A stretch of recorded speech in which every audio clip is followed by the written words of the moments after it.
Ahora, mañana en la noche, Dios mediante, vamos a tratar el tema un ladrón y una pitonisa. Y ya ustedes saben de qué estamos hablando, del ladrón en la cruz y de la pitonisa de Endor, dos pasajes que se usan también para tratar de enseñar de que los muertos no están muertos.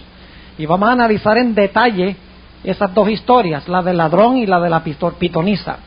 Y luego el viernes en la noche vamos a analizar un tema que es supremamente importante, otro de esos pasajes que usa la gente para demostrar que una persona se va al cielo o al infierno cuando se muere, y es la famosa historia del rico y Lázaro.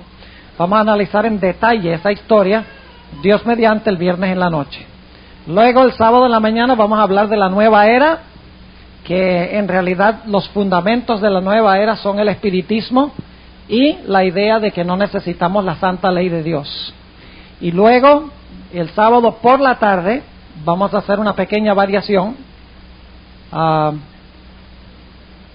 Sábado por la tarde vamos a tener un culto fuera de la reunión en el parque, vamos a tener otro culto también que le vamos a anunciar, y no voy a predicar el tema que está en el programa porque añadimos dos temas adicionales para el domingo, y quiero terminar con el tema que ustedes encuentran de último en el programa, que se titula los 2 errores capitales, así que ese será el último tema del domingo en la tarde. Pero antes de eso quiero tratar el sábado por la tarde un tema sobre las almas debajo del altar. En Apocalipsis 6 tiene un pasaje donde habla de unas almas que están debajo de un altar y están clamando y diciéndole a Dios: ¿hasta cuándo no juzgas y vengas nuestra sangre de los que están en la tierra? Da la impresión de que ahí están unas almas sin su cuerpo y están clamando a Dios. Necesitamos analizar en detalle ese pasaje. Y luego, si nos alcanza el tiempo, quiero decir algunas cosas en cuanto al pasaje que habla de los espíritus encarcelados, de Primera de Pedro, el capítulo 3, un pasaje difícil. Como les mencioné al principio de esta semana, no queremos ocultar estos pasajes difíciles. A veces como adventistas tenemos la tendencia de usar los textos que apoyan nuestra posición, y los que son difíciles como que ansiamos y esperamos de que la gente no lo descubra, para que no tengamos que tratar esos textos. Pero yo he descubierto que no podemos hacer eso. ¿Y saben por qué? Porque tarde o temprano nos van a traer esos textos y vamos a tener que explicarlos para que a la gente le quede claro el tema. Así que es mejor que luchemos con estos textos, los analicemos, los comprendamos y podamos explicarlos a cabalidad, y veremos que estos textos difíciles están en perfecta armonía con nuestro concepto del estado de los muertos, si los estudiamos correctamente. Así que durante esta semana vamos a estudiar varios de estos textos difíciles. Ahora, esta noche vamos a presentar el tema: ¿qué tienes en tu computadora? Sin embargo, antes de hacerlo, quiero pedirles que juntamente conmigo inclinen sus rostros y vamos a pedir la presencia del Señor en el estudio de su palabra.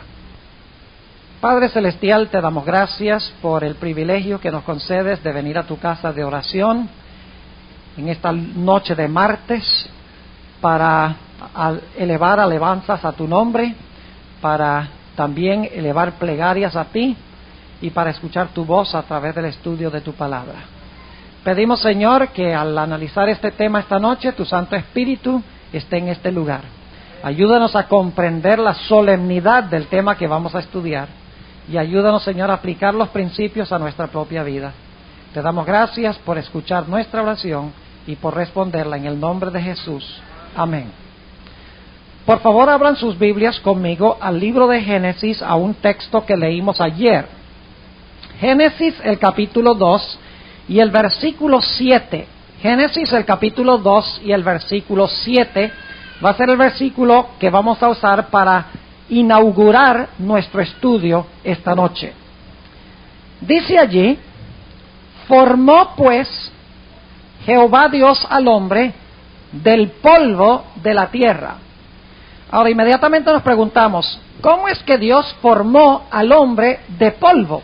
¿Cuántos de ustedes han tratado de hacer alguna vez un muñeco de polvo? ¿Han tratado de hacer un muñeco de polvo? ¿Cuánto éxito tendrían en hacer un muñeco de polvo? No mucho, porque el polvo no se puede formar.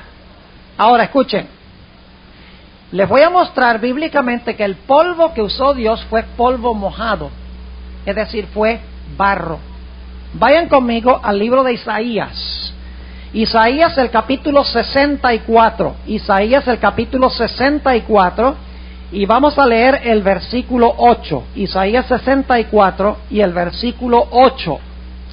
Recuerdan que en Génesis 2:7 dice: formó pues Jehová Dios al hombre del polvo de la tierra. Ahora noten lo que dice en el versículo 8 de Isaías 64. Ahora pues, Jehová, tú eres nuestro Padre.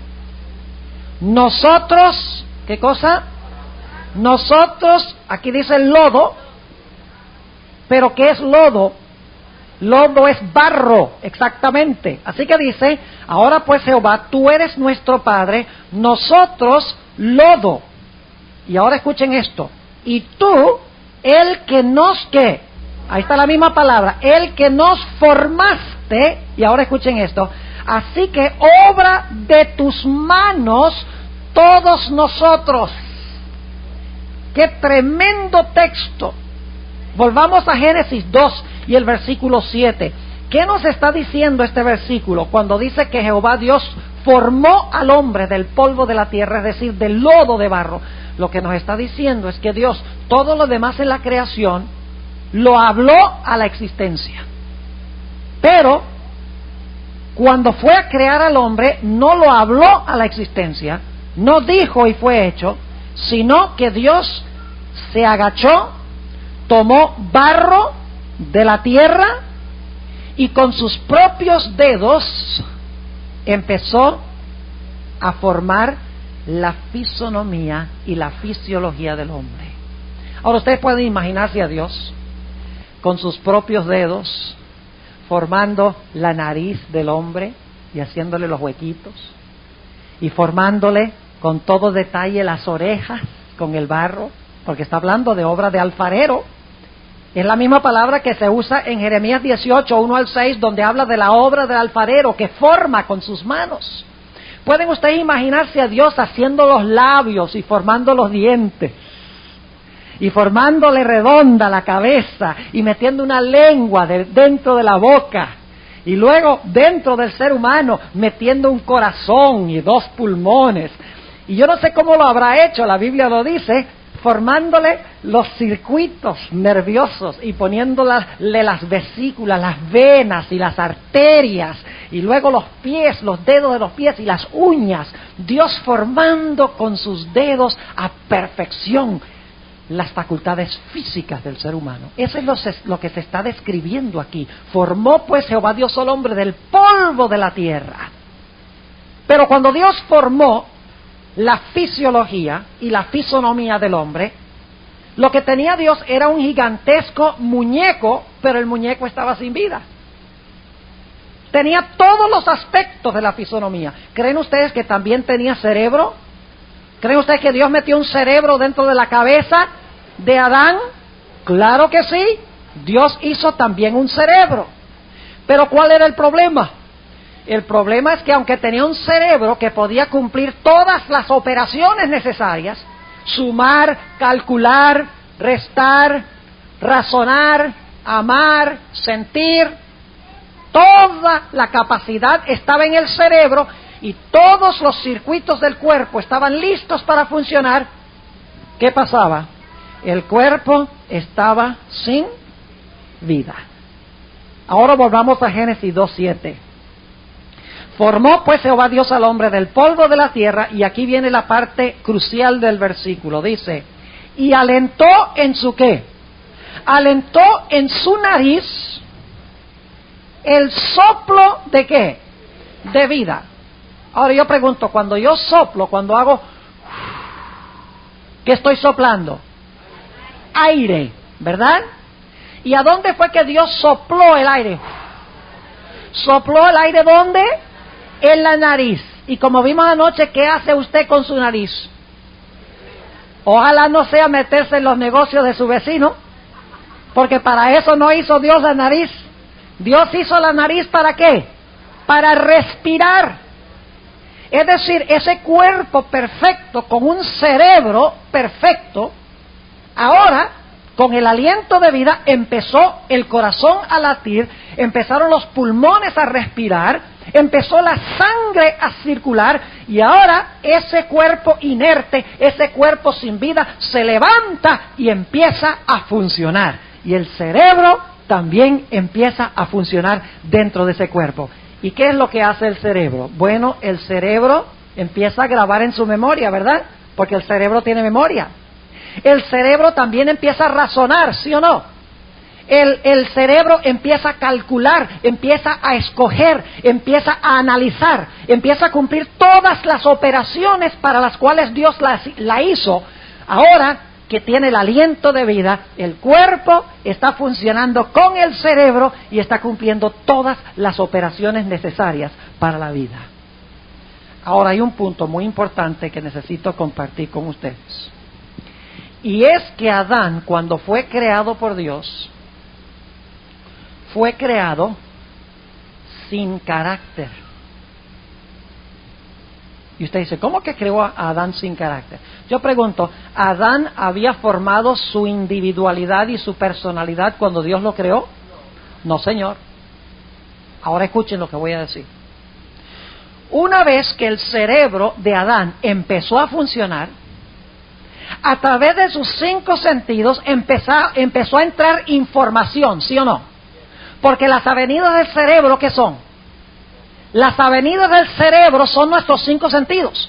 Lo que usted toca, lo que usted huele, lo que usted ve, lo que usted oye y lo que usted gusta, son las avenidas que llevan al cerebro y luego el cerebro evalúa, el cerebro analiza, el cerebro razona y le dice exactamente qué hacer.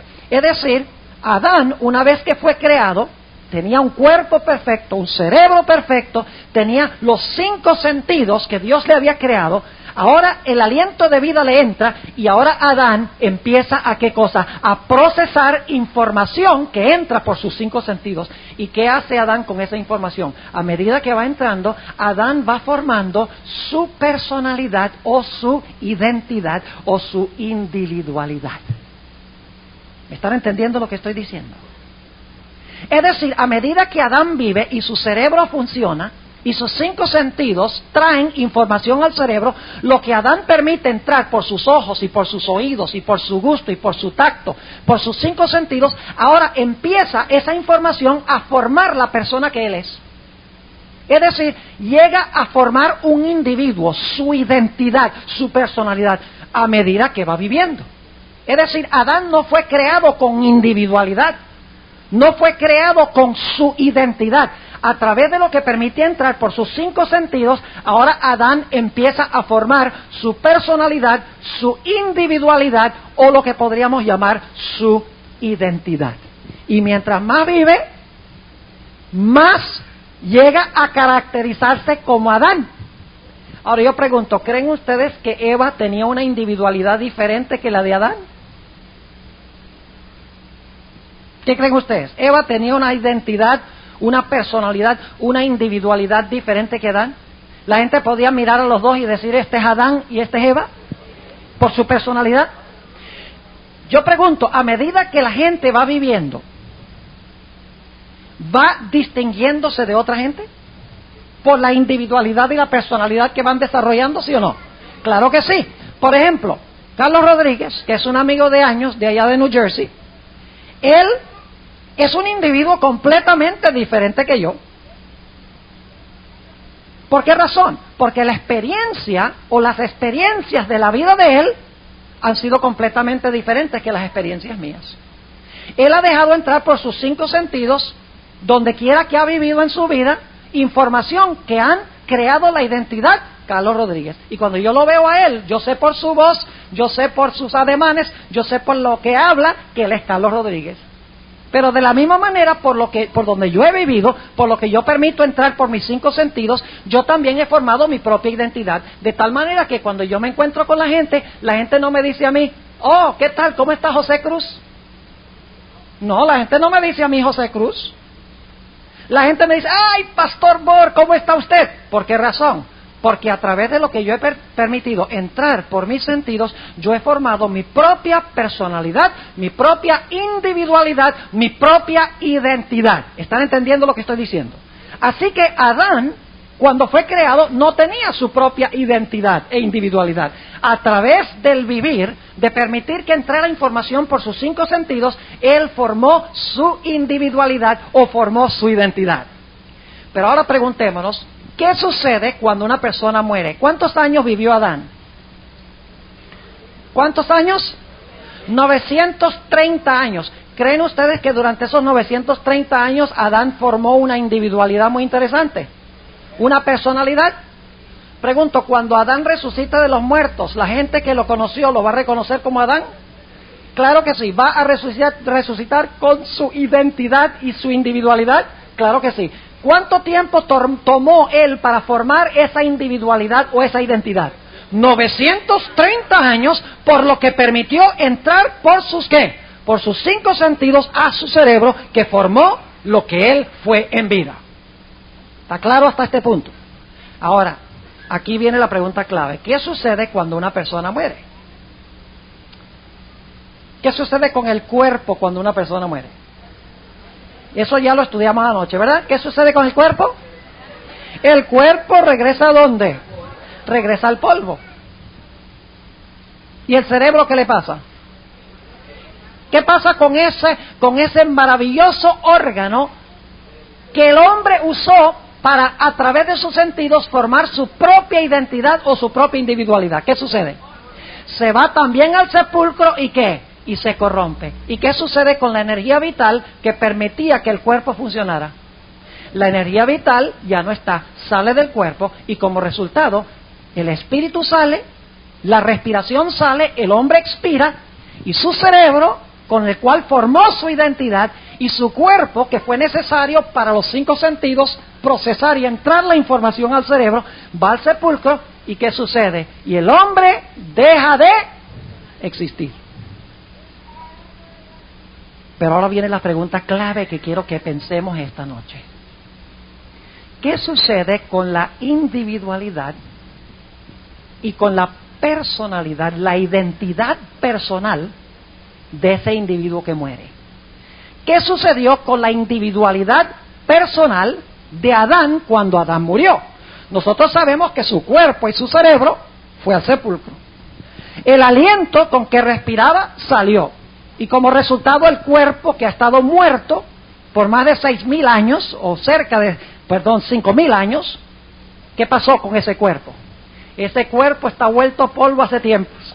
Mejor dicho, de Adán no queda absolutamente nada.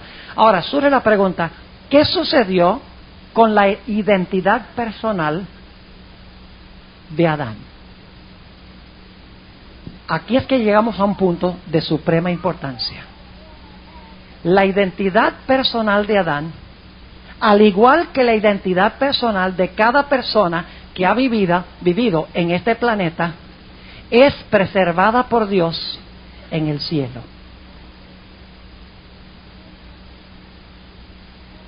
¿Me están entendiendo lo que estoy diciendo?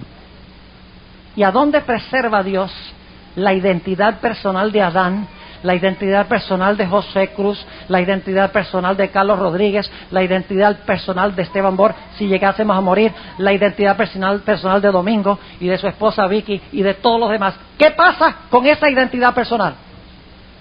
Esa identidad personal es ¿qué? ¿Preservada por quién? Preservada por Dios. ¿Y a dónde preserva Dios esa identidad personal? La preserva en los libros. Escuchen lo que les voy a decir. La Biblia nos dice que el Señor Jesucristo está personalmente en el cielo, pero en la tierra está en un libro. Mientras que nosotros estamos personalmente en la tierra y en el cielo estamos en un libro. ¿Saben ustedes que Dios guarda un registro exacto de usted en el cielo? Es, en otras palabras, el caso de que Dios tiene otro usted escrito en los libros celestiales. Una transcripción exacta de la personalidad y la individualidad y la identidad personal que usted desarrolló en su vida. Él tiene otro usted anotado a perfección. Todos los sentimientos, todos los pensamientos, todas las acciones, todas las emociones están escritas allá. Dios tiene un registro exacto de lo que yo fui en vida. Y cuando yo muero, Dios cierra el libro celestial con el registro de quién fui yo en vida, con mi identidad personal. Ahora ustedes dicen, ¿cómo sabemos eso? Vamos a anotar algunos textos que encontramos en la Sagrada Escritura. Noten Apocalipsis el capítulo 22. Apocalipsis el capítulo 22, porque escuchen, la razón por la cual yo desarrollé este tema es porque nosotros los adventistas generalmente hemos dicho de que, como enseñamos anoche, de que el hombre cuando muere, el cuerpo vuelve al polvo y el espíritu o el aliento vuelve a Dios. Pero nunca hemos enfatizado que hay otra cosa que regresa a Dios. Lo otro que regresa a Dios es el registro de nuestra vida. Y está regresando durante toda nuestra vida. Y cuando morimos, Dios en el cielo sencillamente cierra el libro. Y guarda allá el registro de nuestra vida. Eso no lo hemos enfatizado mucho. Hemos enfatizado, sí, de que el hombre cuando muere, el cuerpo se va al polvo, el aliento regresa a Dios, la energía vital vuelve a Dios, y entonces decimos en la resurrección, Dios otra vez hace un cuerpo, y entonces Dios le regresa el espíritu de vida y el hombre vive de nuevo. Pero no hemos hablado casi nada en cuanto al registro que preserva Dios en el cielo, me preserva a mí precisa y exactamente allá. Ahora noten lo que dice Apocalipsis el capítulo 22 y el versículo 12. Yo pregunto, ¿tiene Dios en el cielo libros? ¿Qué les parece? ¿Tiene Dios libros en el cielo? ¿Y qué tienen esos libros?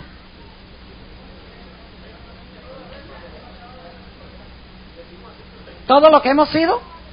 Yo pregunto, ¿nuestras palabras están allí? Jesús dijo, por vuestras palabras seréis justificados y por vuestras palabras seréis condenados. ¿Nuestros pensamientos ocultos están allí? Eclesiastés 12 dice, Dios traerá a la luz toda cosa oculta. ¿Nuestras obras están allí? Claro que sí. En los libros Dios tiene otro yo. Ahora, ¿me entienden de que yo no estoy diciendo que este personaje, hay un personaje que está consciente y viviendo y alabando a Dios allá? Lo único que hay allá es un ¿qué? Una transcripción, un registro exacto de quién fui yo en vida. Ahora, note lo que dice Apocalipsis 22 y el versículo 12. Aquí está hablando Jesús. Y he aquí, yo vengo presto. Y mi galardón conmigo. ¿Qué trae Jesús cuando viene? ¿Qué trae? ¿Qué es el galardón? La recompensa, ¿verdad? ¿Cuándo trae Cristo la recompensa? Cuando Él venga. Entonces usted no fue recompensado con el cielo cuando se murió. Si Él trae la recompensa cuando viene, usted no fue recompensado con el cielo cuando se murió. ¿Me están entendiendo o no? La recompensa es cuando Él venga, no cuando muero. Pero para la mayoría de los cristianos, cuando uno muere, si uno fue bueno, inmediatamente es recompensado con el cielo. Pero Jesús dice, yo traigo mi recompensa cuando venga, no cuando te mueras.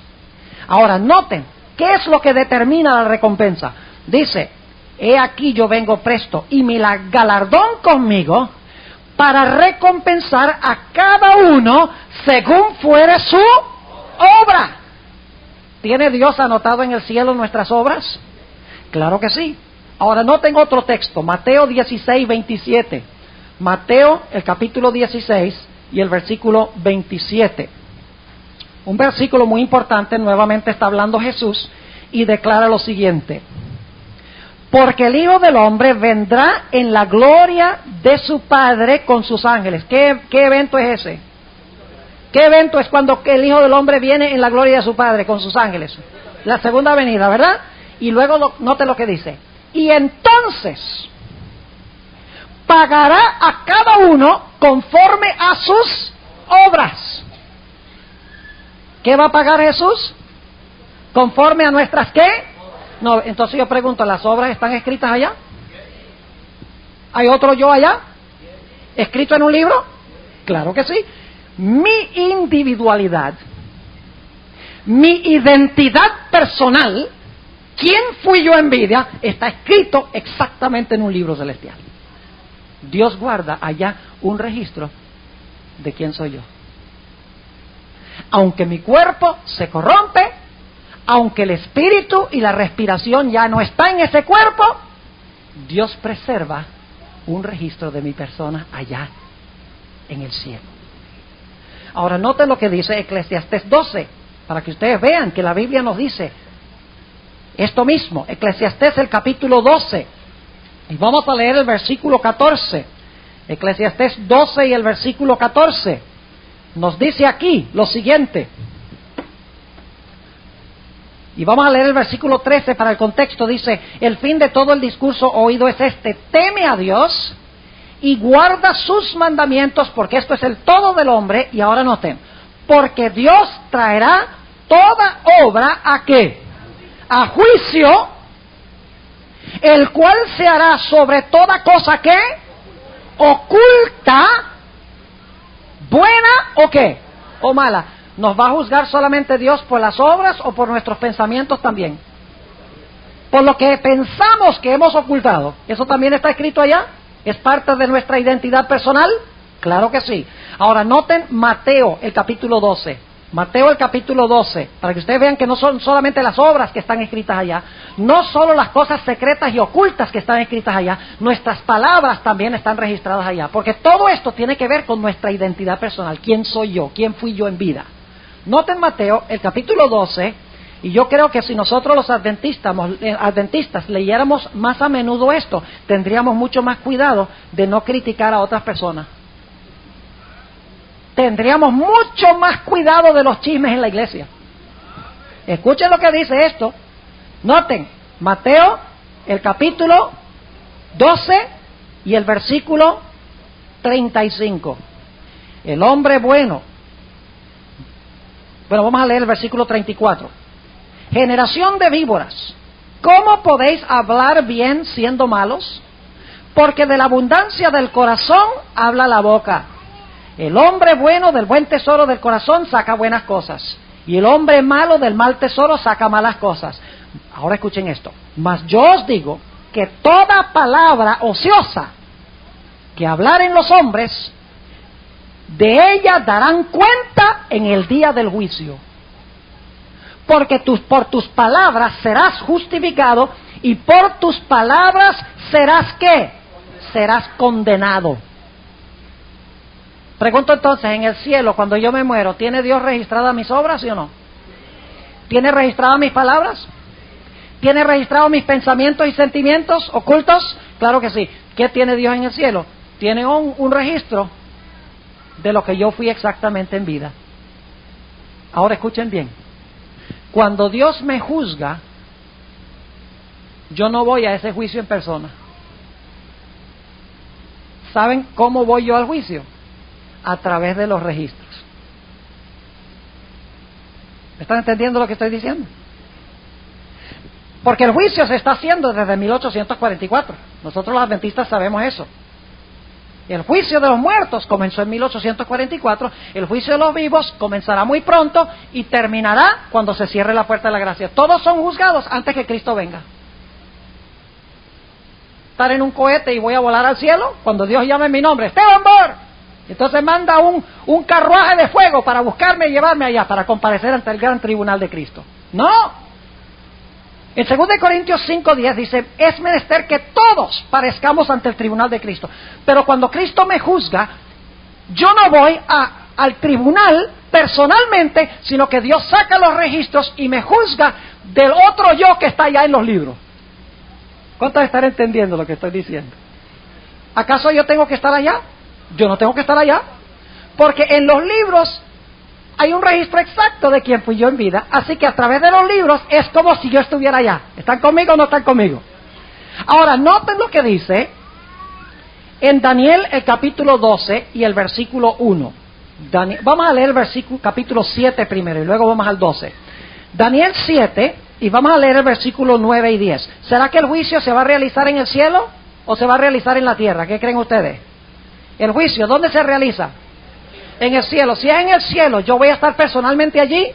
No. Noten Daniel 7 y vamos a leer los versículos 9 y 10. Dice: estuve mirando hasta que fueron puestas sillas, y un anciano de grande edad se sentó, cuyo vestido era blanco como la nieve, y el pelo de su cabeza como lana limpia.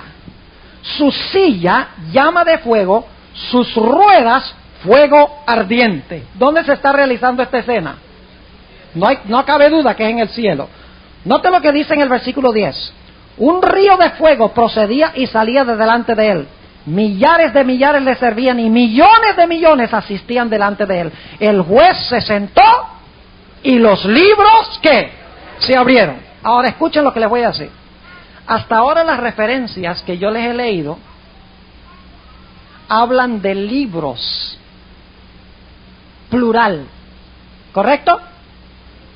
Pero ¿saben ustedes que la Biblia también habla de libro en singular? Vamos a notar 3 textos que nos hablan del libro.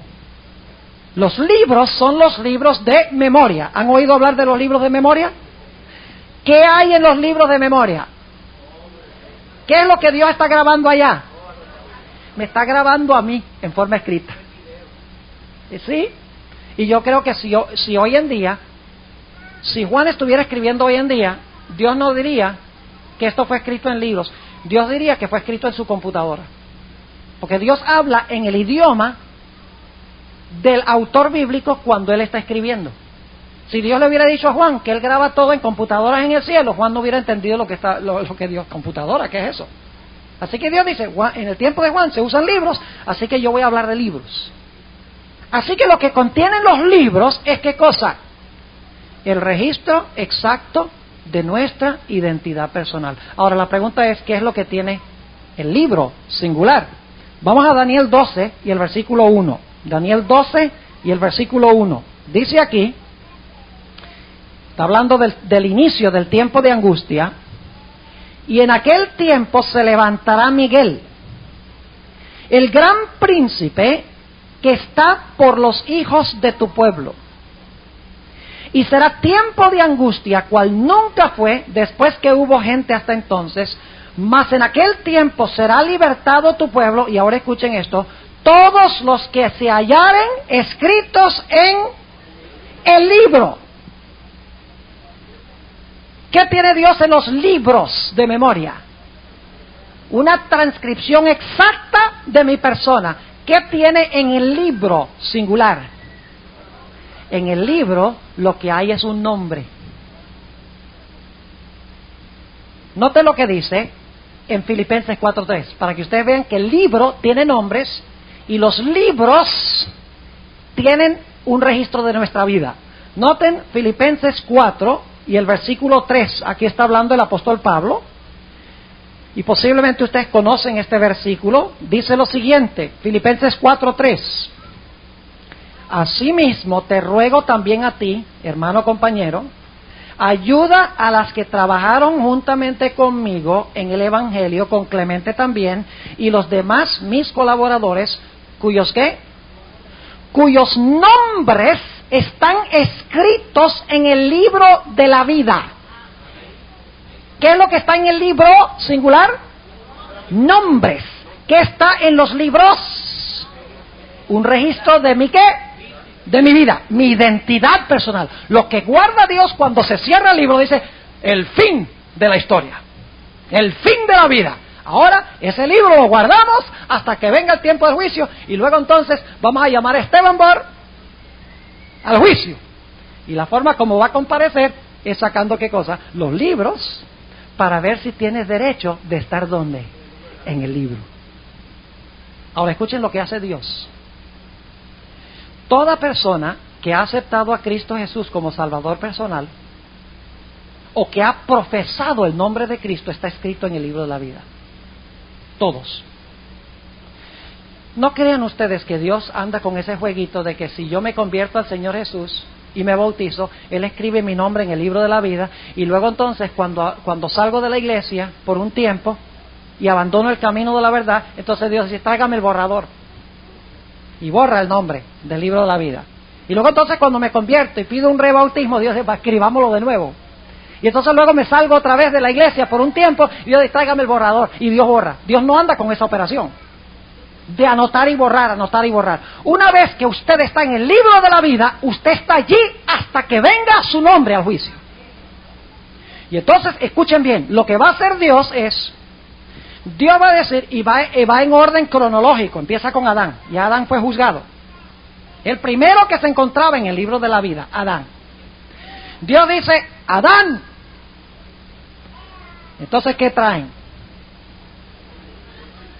Bueno, leyó el nombre de Adán en el libro. ¿Y ahora qué dice? Tráigame qué cosa. Vamos a analizar ahora el caso de Adán. ¿Ve? En el libro están los nombres. Ahora vamos a analizar el caso de Adán. Dice, tráigame los libros. Tráigame la vida de Adán. Tráigame la identidad personal de Adán, que está en los libros. Le traen los libros y Dios analiza la vida de Adán en los libros. Y entonces Dios dice, este merece estar en el libro, o este merece ser ¿qué? Borrado del libro. Y algunos dirán, pastor, ¿será que una persona puede ser borrada del libro? Vayan conmigo a Apocalipsis 3:5, para que ustedes vean lo que dice la Sagrada Escritura. Apocalipsis el capítulo 3 y el versículo 5 dice lo siguiente: el que venciere será vestido de vestiduras blancas. ¿Y luego qué dice? Y no borraré su nombre del libro de la vida. Y ahora escuchen esto: y confesaré su nombre delante de mi Padre y delante de sus ángeles. ¿Quiénes están en ese juicio? Ahí hay tres. Está el Padre, ¿quién más? El Hijo y ¿quién más? Los ángeles. ¿Recuerdan que leímos en Daniel 7 eso? El anciano de grande edad, cuyo cabello era blanco. Luego viene ¿quién cosa? ¿Quién? El Hijo del Hombre. ¿Y quiénes vienen acompañando al Hijo del Hombre? Los ángeles. ¿Y qué quiere hacer Jesús en el cielo, en ese juicio? ¿Cuál es el propósito del juicio? Cristo dice, yo quiero borrar la mayor cantidad de gente posible. Eso es lo que muchos creen. Que Jesús se sienta allá y dice, yo quiero aquí ver quién pecó para borrarlo enseguida. No. Nos dice aquí que el propósito del juicio antes de la segunda venida es absolver y confesar el nombre de sus hijos delante del Padre y delante de los santos ángeles y decir, estos son míos. Aleluya, gloria a Dios. Ahora, algunos de ustedes estarán un poquito asustados y estarán diciendo, pero pastor, si Dios va a abrir el libro y va a examinar toda mi identidad personal, lo que yo fui en vida, ¿qué tal de todos esos pecados que están escritos allí? Bueno, a eso vamos a llegar en unos momentos. Tenga paciencia, nada más. Les dejo esa incógnita, esa pregunta. Ahora escuchen. Por mucho tiempo, cuando yo estudié esta doctrina del estado de los muertos, yo tenía una pregunta muy grande en mi mente. Siempre se me había enseñado como adventista de que cuando una persona se muere, el cuerpo vuelve al polvo, se desintegra, el espíritu, el aliento sale del cuerpo, regresa a Dios, la energía vital, y como resultado el hombre deja de existir. Pero lo que nunca había yo escuchado es lo que realmente hace Dios después de eso con la idea del juicio y con mi identidad personal. Y yo leí algunos textos bíblicos que me causaban grandes problemas. Y leí una cita de la hermana White que también me causaba grandes problemas. Porque cuando yo leí en Eclesiastés 12:7, donde dice, el cuerpo vuelve al polvo y el espíritu vuelve a Dios quien lo dio, yo pensaba, bueno, y entonces cada persona que se muere, Dios se lleva el espíritu y lo guarda por allá en una caja fuerte. Y ese es uno de los textos que nos presentan los no adventistas para decir, el espíritu vuelve a Dios. Usted está diciendo entonces que el espíritu que vuelve a Dios es nada más la respiración que vuelve a Dios. ¿Y eso para qué tiene que volver a Dios? Yo decía, de verdad, el espíritu que vuelve a Dios tiene que ser más que solamente salir del cuerpo, el aliento vital. Y los textos que leí, los voy a compartir ahora con ustedes, que me causaban grandes problemas. Noten lo que dice Lucas 8 y el versículo 55. Y no se asusten por lo que estoy diciendo, porque lo que les voy a decir es que lo que regresa a Dios sí es nuestra respiración, pero es más que nuestra respiración. Lo que regresa a Dios es el registro de nuestra vida. Escuchen lo que les voy a decir. Cada instante, cada microinstante que usted vive en este mundo está regresando al cielo el registro de su vida. Y sencillamente cuando usted muere, el registro de su vida termina de llevarse allá. ¿Y quiénes son los que llevan el registro allá? Los ángeles. ¿Creen ustedes que nosotros tendríamos más cuidado con lo que miramos si estuviéramos todo el tiempo conscientes de que los ángeles están llevando cada cosa que nosotros pensamos y sentimos y vemos y oímos? Es aterrador cuando nos ponemos a pensar eso. De que cada programa que nosotros vemos en televisión, cada vez que escuchamos esa música que no debemos escuchar, cada vez que miramos a esa mujer para codiciarla, en ese instante, eso está regresando a Dios. El ángel lo está llevando. ¿Y qué está haciendo? Registrando. Y cuando yo me muero, ¿sabe lo que sucede? Lo último de mi registro, ¿qué pasa? Regresa ¿a quién? A Dios. Entonces lo que regresa a Dios es más que meramente el aliento. Lo que regresa a Dios es mi identidad personal escrita en un libro. Ahora, los textos que me causaban problemas era Lucas 8 y el versículo 55. Se habla aquí de la resurrección de la hija de Jairo. Y lean conmigo, porque ustedes saben ya que a veces se me fallan los ojos y leo mal. Lucas el capítulo 8 y el versículo 55. Y vamos a leer el versículo 54 para el contexto. Dice, y viendo esto sus discípulos, Jacobo, este es el capítulo 9. Vamos a leer el capítulo 8 y el versículo 55. Dice, hablando de lo que Jesús hace con esta niña. Entonces, que el espíritu volvió.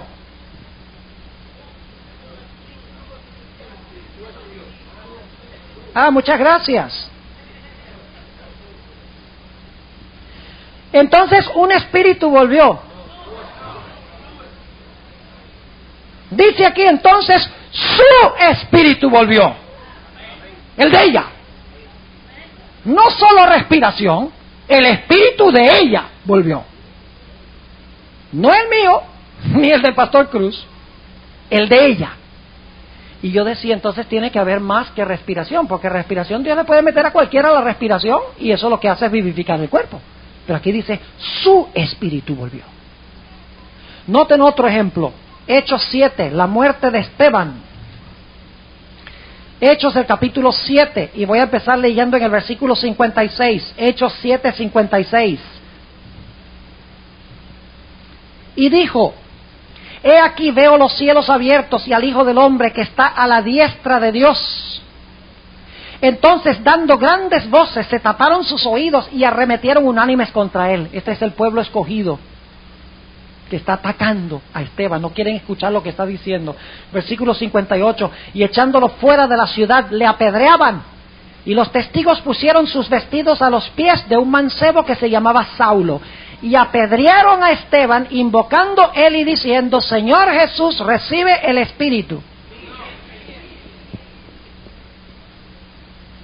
El mío, no el de Pedro, no el del pastor Gore, no el de Juan.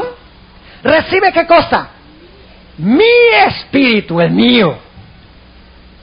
Déjenme darles el último ejemplo bíblico y luego voy a ir a una cita tremenda del espíritu de profecía. Vayan conmigo a Lucas 23. Y ustedes conocen este texto.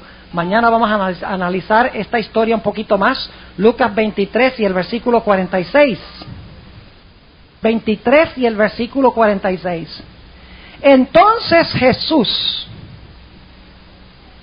clamando a gran voz, dijo: Padre, en tus manos encomiendo el espíritu. ¿En tus manos encomiendo qué? El mío. No el del pastor Bor. Está hablando a Jesús, dice: en tus manos encomiendo ¿qué cosa? Mi espíritu. Y habiendo dicho esto, ¿qué cosa? Expiró. Ahora, vamos a analizar esto antes de leer lo que dice el Espíritu de Profecía. Una cita tremenda que da la sierva de Dios. Cuando la hija de Jairo resucitó, ¿quién resucitó? ¿Quién resucitó? ¿Resucitó la hija de Jairo? ¿Los padres la reconocieron como la hija de Jairo? ¿Creen ustedes que cuando se despertó sus pensamientos empezaron a donde terminaron cuando se murió? Sí, señor. ¿Por qué? ¿Qué le devolvió Dios? Le devolvió su identidad personal, que estaba escrita ¿dónde? En los libros. Y por eso cuando Cristo le devolvió a ella su espíritu, ella despertó la hija de Jairo. Cuando el Señor Jesucristo resucitó, ¿quién resucitó? ¿Los discípulos lo reconocieron? ¿Le reconocieron la voz? ¿Sabían que era el Maestro? ¡Claro que sí! ¿Qué le devolvió el Padre a Jesús cuando resucitó el tercer día? Le devolvió su espíritu. El mismo que le encomendó Cristo, ¿cuándo qué? Cuando se murió. Ahora, entiéndame bien, no estoy diciendo que en el cielo el espíritu es algo consciente, que vive y alaba a Dios y que canta ya. ¿Ustedes entienden lo que estoy diciendo? ¿Qué es lo que guarda Dios allá?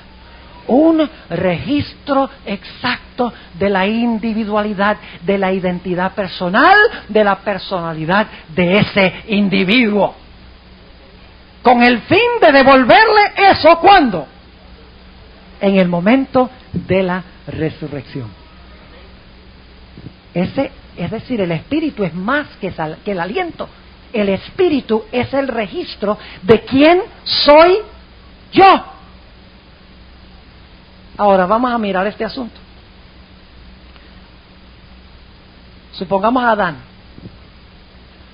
Adán ha estado muerto por 5,000 y pico de años. ¿Dónde está Adán ahora?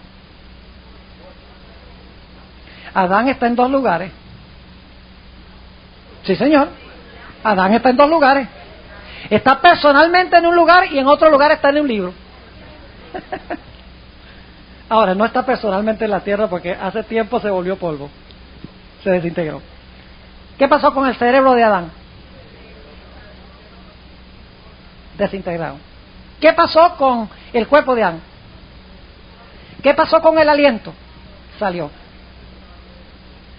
Entonces Adán dejó de existir. Sí y no.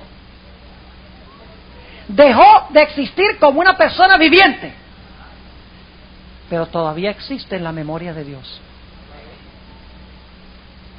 El registro de su vida está en el cielo. Entonces, ¿qué es lo que vuelve al cielo? ¿El alma inmortal que está dentro del hombre? No. ¿Qué regresa a Dios? El registro de la vida de la persona. Eso es también el espíritu que vuelve a Dios. No está consciente, no piensa, no canta, no alaba a Dios, no ve lo que pasa en la tierra. Sencillamente es un registro. ¿Y por qué guarda Dios el registro? Porque algún día Dios tiene que tomar ese registro y cuando haga un cuerpo nuevo y le dé el aliento de vida, Dios le va a devolver a esa persona la identidad que tenía cuando estaba vivo. Amén. Alabado sea Dios. Ahora, yo sé que ustedes están preocupados. Hay ciertas cosas que yo no quiero que Dios me devuelva. Aguántense nomás, a eso vamos en un momento. Déjenme leerles la cita del Espíritu de Profecía. Esta cita se encuentra, yo a veces me pregunto cómo la hermana White sabía estas cosas, pero entonces yo sé por cómo es que ella sabía, porque el Espíritu Santo se lo dio. Como una mujer de 2 años y medio de educación primaria puede haber dicho una cosa tan profunda como la que yo les voy a leer ahora. Sería imposible, al menos que fuera inspirada por el Señor. Esta cita se encuentra en el Comentario Bíblico Adventista, tomo 6, página 1092 y 93. Tomo 6 del Comentario Bíblico Adventista, página 1092 y 1093. Escuchen lo que dice la sierva de Dios. Lindo esto. Nuestra identidad personal es preservada en la resurrección. ¿Captaron eso? Nuestra identidad personal es preservada en la resurrección. Aunque no las mismas partículas de materia o sustancia material que entraron al sepulcro. Algunos dicen, bueno, ¿y qué pasa cuando creman a una persona?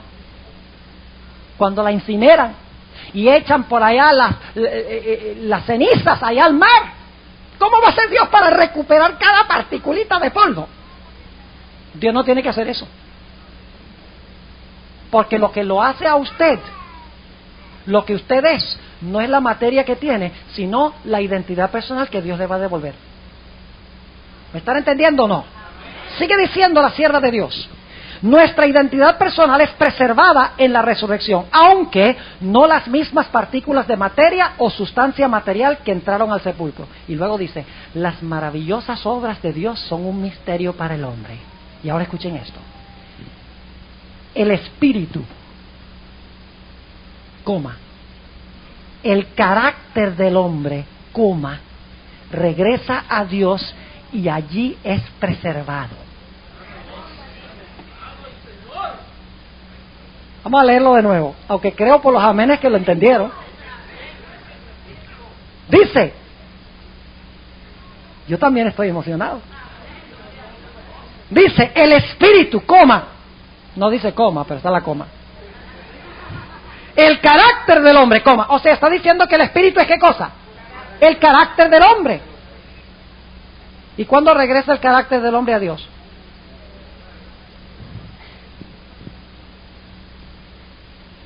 Parcialmente correcto. Cada instante que usted vive, el espíritu está regresando a Dios. ¿Y cuándo termina de regresar? Cuando usted se murió. Cuando usted se murió, Dios dice, the end, y cierra el libro. Sí. Sigue diciendo, el espíritu, el carácter del hombre regresa a Dios y allí es preservado. Aleluya. Así que cuando yo me muero, yo no tengo ningún miedo, porque yo sé que Dios me está guardando allá.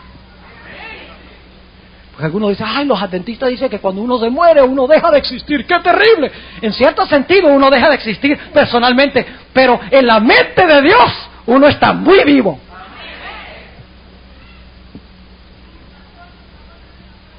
Página 1092 y 93. Sigue diciendo la sierva de Dios. Escuchen esto. Vuelvo a decir, el espíritu, el carácter del hombre regresa a Dios y allí es preservado. Y ahora escuchen. En la resurrección, cada hombre tendrá su propio carácter. Por eso ustedes me van a reconocer a mí. Y por eso yo lo voy a reconocer a ustedes. Porque cada uno va a tener nuestra propia identidad personal, nuestro propio carácter. Sigue diciendo, Dios a su debido tiempo levantará a los muertos y les dará de nuevo el aliento de vida.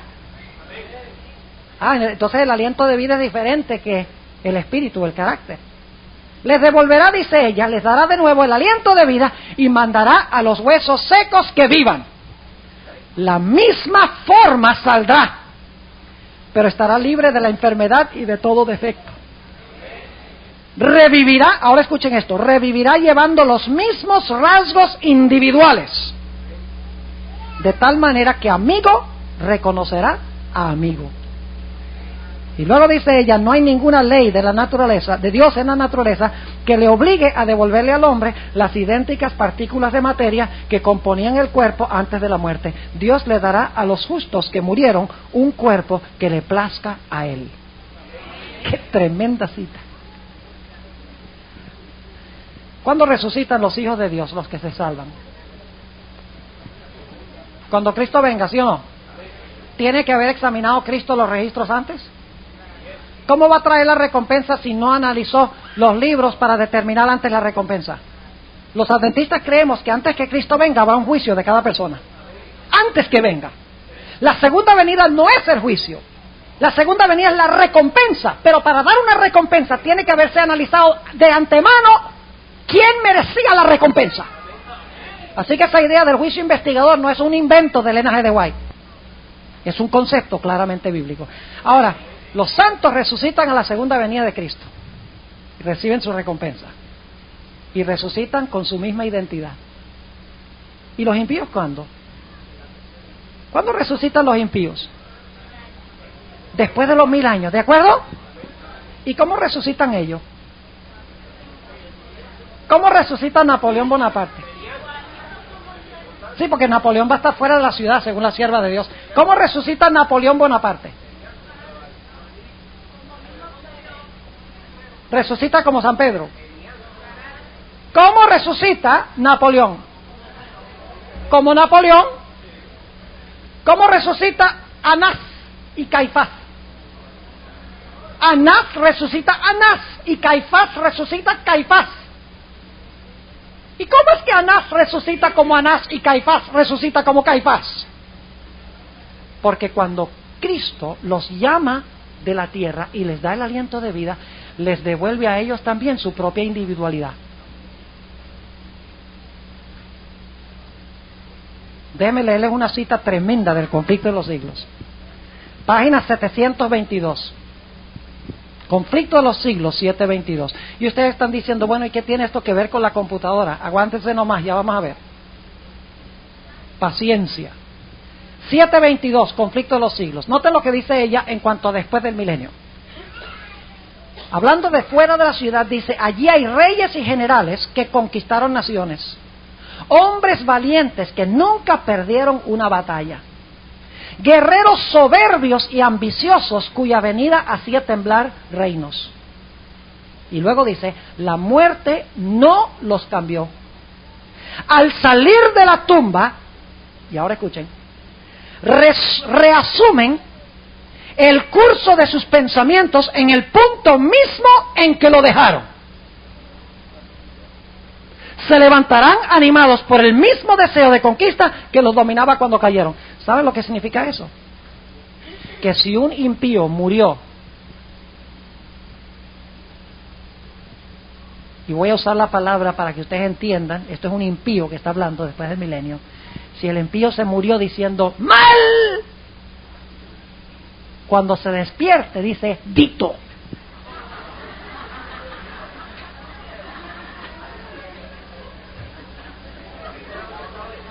¿Entendieron? La sierva de Dios dice que sus pensamientos comienzan en el mismo punto donde terminaron, cuando se murió. ¿Por qué? ¿Qué les está devolviendo Dios? Les está devolviendo su espíritu. ¿O su qué? O su carácter. Ahora cálmense y escuchen. ¿Están entendiendo mejor todo este asunto de la muerte? ¿Y el juicio? ¿Y el juicio investigador? ¿Y lo que es el espíritu? ¿Lo que es el carácter? ¿Ve? El concepto adventista es hermoso, porque es bíblico. Y porque nos conforta y nos da consuelo y ánimo. Porque yo sé que si yo muero, estoy en la memoria de Dios. Me ha guardado en el libro de la vida. Me ha guardado para resucitarme. Y ustedes están diciendo, bueno, pastor, ¿y qué todos esos pecados que yo cometí en mi vida? ¿Esos también me los va a devolver? Escuchen lo que va a hacer Dios.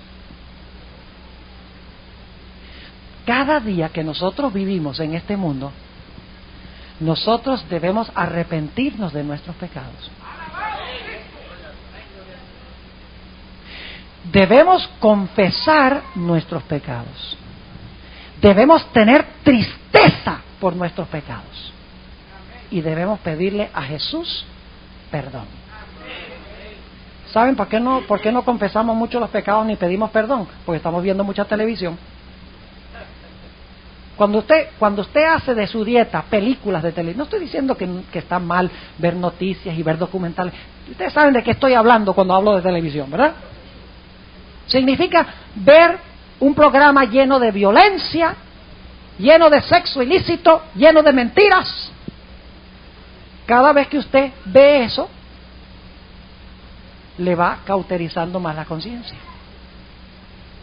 Ahora, cuando nosotros de verdad, hermanos y hermanas, nos entristecemos por lo que hemos cometido, por eso debemos confesar nuestros pecados cada día. El mejor tiempo de confesar el pecado es inmediatamente después de cometerlos, antes de que nos olvidemos. Elevar una oración a Dios y decir: Señor, perdóname, tan terrible que me he comportado, tan diferente que el carácter de Jesús. Señor, por favor, ayúdame cuando venga esta tentación otra vez, perdóname. ¿Y saben lo que hace Cristo? Escuchen bien. Me mira como si nunca hubiera pecado. Pero ahora escuchen. El pecado queda registrado en el cielo. Pero al lado del pecado queda escrita la palabra perdonado. Y usted dice: ¿por qué Dios deja eso allá? Ah, porque Satanás, en el día del juicio, él va a decir: ¡ah! Y ese pecado del pastor Borg que echó la mentirita esa. Porque Satanás también anota. No creo que ustedes saben que Satanás no anota. Él anota porque le va a sacar en cara a Dios. Y entonces Dios va a decir, sí, el pastor Borg hizo eso, pero mira el libro, dice que se arrepintió y lo confesó y dice perdonado. ¿Y saben lo que hace Dios en el juicio? Todos los pecados que por la gracia de Cristo me he arrepentido de ellos, los he confesado y por su gracia los he vencido, en el juicio Cristo quita de los registros celestiales todos esos pecados. Y cuando me devuelve mi individualidad, mi identidad personal, me devuelve mi identidad menos todos los pecados que he confesado y que de los cuales me he arrepentido y he vencido por la gracia de Cristo Jesús. Ahora yo quiero terminar esta noche usando un ejemplo, el ejemplo de la computadora. No hay mejor forma de explicar este tema que con una computadora. ¿Cuántos de ustedes saben manejar una computadora? ¿Cuántos saben, aunque sea aprender una computadora? Bueno, son bastantes. Los que no saben manejar una computadora, yo les voy a explicar para que puedan ir entendiendo. Yo quiero que ustedes se imaginen, escuchen bien, yo quiero que ustedes se imaginen que el cuerpo humano es como una computadora. ¿Ok? La computadora material es como el cuerpo material. Yo pregunto, ¿la computadora tiene un cerebro? ¿Sí o no? Claro, la computadora tiene un cerebro. ¿Cómo creen ustedes que la computadora puede saber qué tamaño de márgenes necesita usted para escribir una carta? Cuando usted le da las órdenes. ¿Cómo cree usted que la computadora puede analizar información, estadísticas que usted mete allí? Es porque la computadora tiene ¿qué cosa? Un cerebro. Ahora yo pregunto, cuando usted compra su computadora en el almacén, ¿la computadora tiene identidad personal? Cuando usted va al almacén, puede haber 20 cajas con la misma computadora. Todas esas computadoras son igualitas. ¿Están conmigo o no están conmigo? Son todas iguales. Tienen todos los aspectos materiales, todos los circuitos. Tienen el Pentium 2, o sea, del cerebro para hacer las operaciones. ¿Están allí? Claro que está allí. ¿Tiene alguna identidad personal esa computadora? No. Cuando usted va al almacén, todas las computadoras son iguales. Claro, sabemos que hay diferentes modelos más avanzados, menos, pero estoy diciendo, todos los del mismo modelo son iguales. Ahora yo pregunto, ¿esa computadora que usted le sirve de algo en la caja? ¿Qué le falta a la computadora para que usted la pueda usar? Tiene cerebro y tiene también todo el aspecto material para funcionar. ¿Qué le falta? Lo único que le falta es que usted la enchufe. ¿Están conmigo o no están conmigo? Ahora, el cuerpo humano fue creado perfecto materialmente. ¿Qué colocó Dios en la cabeza? Un cerebro. ¿Pero de cuánto vale un cuerpo con un cerebro? Al menos que Dios le haya dado el aliento de vida, lo haya enchufado. ¿Están conmigo o no? Así que usted compró la computadora, tiene cerebro, tiene todos los aspectos materiales, y entonces usted lo que hace es enchufar la computadora, y ahora ¿qué pasa? la computadora vive. Pero el problema es que la computadora está en blanco, no tiene su propia identidad. Así que, ¿qué empiezo a hacer yo con la computadora? Yo empiezo a meterle información, ya sea downloading del internet, ¿verdad? O de cualquier otra fuente. Y también lo que yo escribo a máquina, lo que yo le meto. Y a medida que la computadora vive, ¿están conmigo o no? ¿Sí? A medida que la computadora, entre comillas, vive, yo pregunto, ¿esa computadora va cobrando una identidad personal, individual? Si ustedes miraran la computadora del Pastor Cruz y la computadora mía, ¿serían iguales? ¿Qué hace que la computadora de él y la mía sean diferentes? Todo depende de lo que usted le ha metido. ¿Vamos bien? Así que la computadora, a medida que usted la tiene, ¿ve?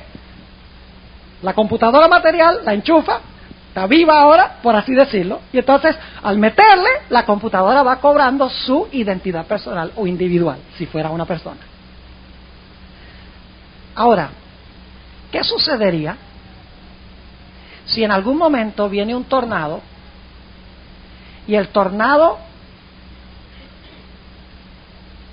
arrastra con su casa y destruye la computadora? ¿Qué sucedió? La computadora fue desenchufada. ¿Y qué pasó con la computadora? Se desintegró en 1.000.000 de pedazos. ¿Quién sabe dónde están? ¿Y qué sucedió? Todo se perdió, pero no necesariamente. Porque usted le puede meter, a medida que usted tiene su computadora, cada día o cada hora, como usted quiera, hay un disquete que se llama backup disk, donde usted puede tomar ese disquete, es un disquete así cuadradito, usted lo mete y usted puede trasladar de la computadora al disquete todo lo que usted ha metido ahí a la computadora. Es decir, usted tiene en el disquete otra computadora en forma de disquete. ¿Y por qué hace eso?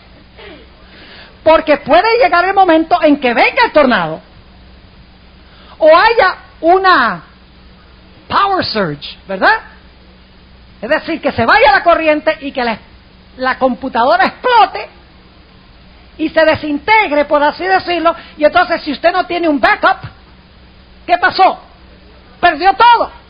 Pero si usted, a medida que va metiendo la información en la computadora, la identidad personal de la computadora, usted la va trasladando la información al disquete. Si viene un tornado y destruye la computadora, ¿qué puede hacer? Usted ya tiene la computadora en el disquete. ¿Están conmigo o no están conmigo? Ahora, ¿saben ustedes que Dios lo que tiene en el cielo es el disquete?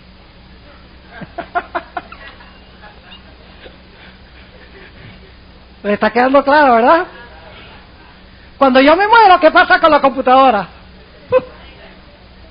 Se rompió en 1.000 pedazos. ¿Y qué pasó con la corriente? Desenchufado. Pero ¿qué ha hecho Dios? Cada instante que yo vivo, Dios dice, eso va a ser destruido algún día, se va a desintegrar. Vamos a tener un backup. Entonces, pasa toda la información al disquete. ¿Y sabe lo que hace en el juicio? Por así decirlo, en su computadora celestial, Esteban Bohr, tráigame el disquete. Y entonces Dios lo que hace es mete el disquete en la computadora celestial y dice, vamos a ver la vida del pastor Bohr. Eso es lo que pasa en el juicio. Yo no estoy allá, pero a través del disquete Dios analiza ¿qué cosa? Mi vida. Ahora, en el disquete que tiene Cristo de muchas personas allá están registrados todos los pecados que hemos cometido. Pero si los hemos confesado y por su gracia los hemos vencido, cuando Dios trae el disquete y lo mete a la computadora para repasar mi vida, Él encuentra esos pecados y dice al lado de los pecados perdonados. Entonces hay un botón, hay una tecla en la computadora que dice delete.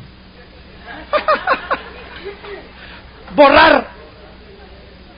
Y entonces Dios mira el registro y dice, este fue confesado y vencido. Delete.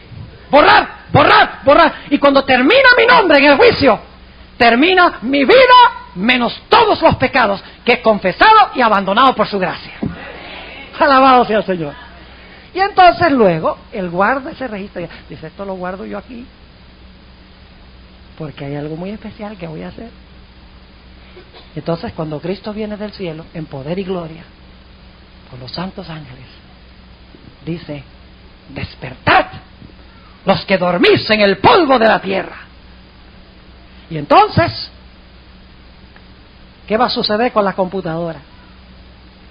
Yo pregunto, si ustedes fueran a un almacén, supongamos que su computadora se desintegró, se dañó, y ustedes guardaron toda la información en disquete, ustedes podrían ir al almacén y comprar otra computadora igual y darle la misma individualidad que tenía la primera. Sí, señor, y eso es lo que hace Dios. Resucita el cuerpo, claro que va a ser una computadora mucho más poderosa, con un cerebro mucho más poderoso. No es esa computadorita ahí de juguete. No, es una computadora con una mente fotográfica, poderosa. No, con 128 megabytes, eso no es nada. Con una memoria fotográfica. Y entonces Dios resucita el cuerpo, lo compone nuevamente en material, y entonces nuevamente nos enchufa, nos da el aliento de vida, y entonces toma el disquete y mete el disquete y dice, voy a hacer de nuevo, voy a programar el pastor Borg como era cuando se murió. Y por eso la Biblia dice que cuando nosotros lleguemos al cielo, amigo reconocerá a amigo. Yo le digo algo, yo aprecio mucho al pastor Cruz, pero yo no quiero ser José Cruz. Yo aprecio a Carlos Rodríguez, pero yo no quiero ser Carlos Rodríguez, yo quiero ser Esteban Borges en la resurrección. Por eso le agradezco a Dios de que Dios guarde el registro allá y me lo va a devolver. Permítame leer un último pasaje antes de cerrar en esta noche. Apocalipsis, el capítulo 20, nuestra lectura bíblica. ¿Les quedó claro el tema? ¿Sí? Si les quedó claro, digan amén. Amén. Ok, gloria a Dios. Apocalipsis 20 y el versículo 12. Apocalipsis 20 y el versículo 12. Noten lo que dice. Y vi los muertos. Cuando dice los muertos, esto lo vamos a estudiar Dios mediante el domingo en la tarde. Espero que vengan el domingo en la tarde. Vamos a estudiar este texto donde dice que los muertos estaban delante de Dios. El contexto indica de que estuvieron muertos y resucitaron. Pero dice, vi los muertos, grandes y pequeños, que estaban delante de Dios. Y ahora escuchen. Y los libros fueron abiertos. Esto es después del milenio, ¿verdad? Dice, los libros fueron abiertos. Libros, plural. Y ahora escuchen. Y otro libro, ¿singular o plural? Singular. Es decir, Dios abre libros y abre también ¿un qué? Un libro. ¿El cual es el de la qué? Mira, ¿qué es lo que tiene el libro de la vida? Según estudiamos esta noche. Nombres. ¿Qué es lo que tienen los libros? El récord de su vida. Sigamos leyendo. Dice, vi los muertos, grandes y pequeños, que estaban delante de Dios, y los libros fueron abiertos. Y otro libro fue abierto, el cual es el de la vida. Y ahora escuchen, y fueron juzgados los muertos por las cosas que estaban escritas en los libros según sus obras. ¿Qué es lo que está en los libros? Las obras o las vidas de esas personas. ¿Y qué está en el libro? Nombres. Déjenme explicarles lo que Dios va a hacer.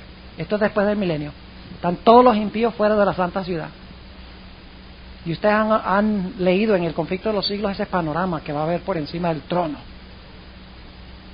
Dice que Dios le va a mostrar a los impíos el registro de su vida. El lóbrego, triste registro de su vida. Porque cuando ellos fueron al juicio no aceptaron a Cristo, no confesaron el pecado, no se entristecieron por el pecado. Todo quedó registrado en los libros. No fue borrado, no fue quitado.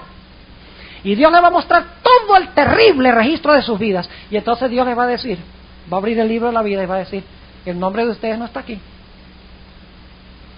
En un momento lo vamos a leer. Miren los libros, miren sus vidas. El nombre de ustedes no está aquí, en el libro. ¿Por qué es que el nombre de ustedes no está en el libro? Por lo que está ¿dónde? En los libros. ¿Están entendiendo lo que estoy diciendo? El propósito de mostrarles el libro es mostrarles que su nombre no está allí. ¿Y por qué el nombre no está allí? Por las obras que están en los libros. ¿Están conmigo? ¿Y sabe qué más va a mostrar Dios por encima de la ciudad? El panorama del plan de salvación.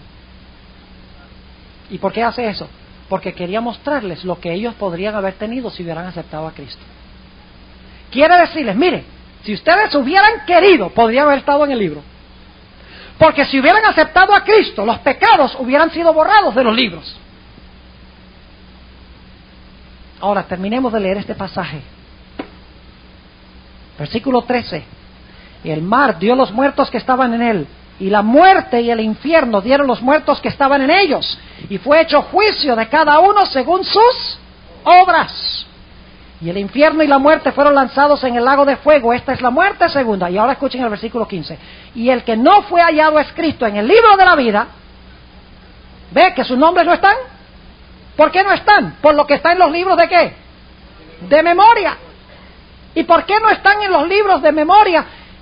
¿Por qué no están ellos en el libro de la vida? ¿Y por qué no son salvos por lo que está en el libro de memoria? Porque no aceptaron ¿a quién? A Cristo. Dice, el que no fue hallado escrito en el libro de la vida fue lanzado en el lago de fuego. ¿Saben ustedes que Dios no quiere lanzar a nadie al lago de fuego? Dios quiere que nosotros nos salvemos. Pero hoy en día hay dos programadores de computadora. Un programador es la carne y el otro programador es el espíritu. ¿Y qué quiere meter la carne en la computadora? Música indebida, televisión, videos, recreación indebida. Quiere podrir su computadora. Mientras que el otro programador es el espíritu. Y el espíritu quiere programar tu computadora con oración, y con estudio de la Biblia, y con asistencia a la iglesia, y con obra misionera, y con himnos de alabanza, y con toda clase de actividad espiritual. Es decir, hay dos programadores que pueden sentarse en la computadora suya, la carne o el espíritu. Y dependiendo del programador que usted permite programar su computadora, depende su destino eterno. Dios no nos devolverá un carácter que no es el nuestro. Es terrible pensar, es solemne pensar que Dios nos devolverá nuestro carácter. Cuán importante, hermanos y hermanas, entonces es la obra de la formación del carácter. Es un asunto de vida o muerte. ¿A quién vas a dejar tú que programe tu computadora? Yo espero que después de esta semana o durante esta semana volvamos a nuestros hogares y dejemos que el Espíritu de Dios programe la computadora. Y si hemos pecado, que confesemos nuestros pecados. Y que por su gracia nos entristezcamos tanto que estemos dispuestos de abandonar esos pecados. Porque no hay ningún pecado que valga la pena perder el cielo por él. Oremos y luego voy a reconocer la mano del hermano. Oremos. Padre, esta noche hemos estudiado un tema solemne, la importancia del carácter que desarrollamos en esta vida y que nos será devuelto. Señor, te ruego que ayudes a cada uno de los presentes a ver cuán tremenda e importante es esta obra de la edificación del carácter. Señor, ayúdanos por tu Santo Espíritu a permitir que tú seas nuestro programador, porque te lo permitimos hacer. Te ruego, Señor, que si alguien aquí tiene una lucha o un problema con algún pecado, que a través de tu poder tú le des la victoria rotunda y completa y total sobre este pecado. Bendice especialmente a los jóvenes. Muchas veces los jóvenes dicen, bueno, ¿y qué tiene esto de malo? Tal vez sería mejor preguntar, ¿qué tiene esto de bueno? Ayuda a los jóvenes, Señor, salva a tus jóvenes y ayúdenlas a tener una relación espiritual y profunda con el Señor Jesús. Te damos gracias, Señor, por haber estado con nosotros esta noche. Pedimos que grabes estas cosas en nuestra alma, en nuestro corazón, nuestra mente, que pueda transformar nuestra vida. Gracias te damos, Señor, por escuchar nuestra oración y por responderla en el nombre de Jesús. Amén.